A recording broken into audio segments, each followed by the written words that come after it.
Congress MP Rahul Gandhi on Thursday backed US President Donald Trump's remarks calling India a dead economy, saying the statement reflects a global truth that only the Indian government refuses to acknowledge.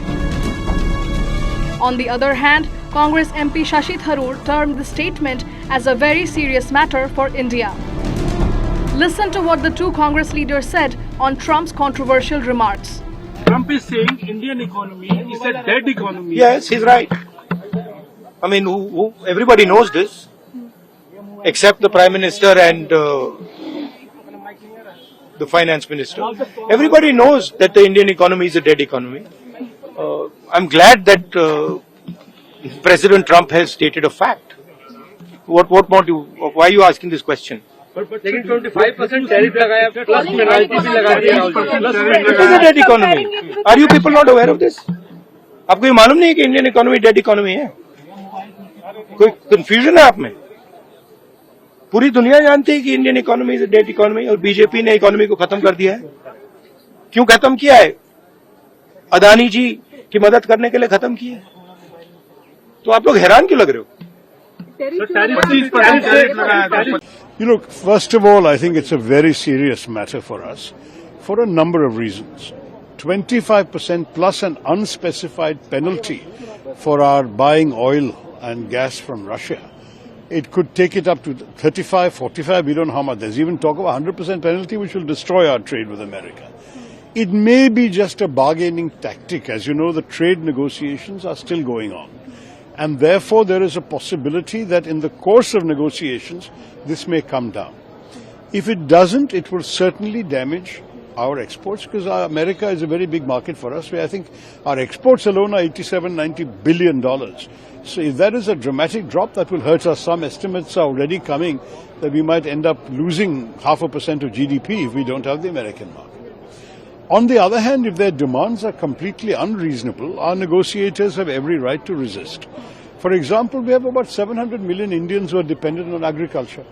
We cannot risk their livelihoods to make America happy. America has to understand our needs as well.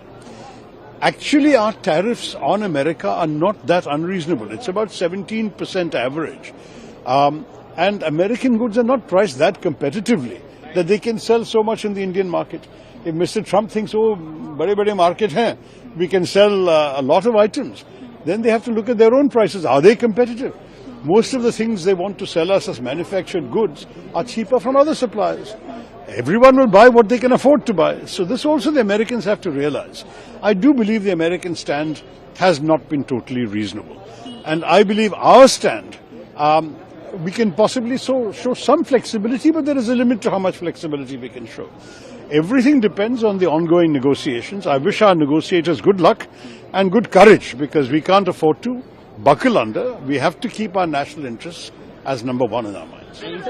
Also, we talk about Trump's recent fresh tweet in the morning where he said that the Russia and India economy is so weak, targeting India. How do you see that? Now, look, I mean, the honest truth is that the Russian economy is half the size of our economy. So you can't rely on, and Russia has become increasingly dependent on China as well. So we have to bear all this in mind. Look, it's a very complex scenario. We can't just talk in 5 minutes about it.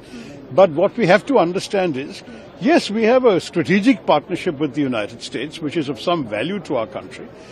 But there has to be a reasonable conversation amongst friends. You cannot have a situation where one side makes unilateral demands and us as a country, we have to just take it lying down. That will not happen. India is a proud and self-respecting independent nation. We have our interests, we have our red lines, and on that basis, there will be some things we can discuss, some things we will not be able to, just as they also have their own red lines. So I think there has to be some give and take. Let's wait as the negotiations progress. We can analyze all the implications, but this is not the final answer. There has got to be some more negotiating to be done. Sir, Pakistan trade deal with Pakistan, sir, trade deal with Pakistan, how do you see that? I think that they may have some illusions about finding oil in Pakistan. I wish them luck.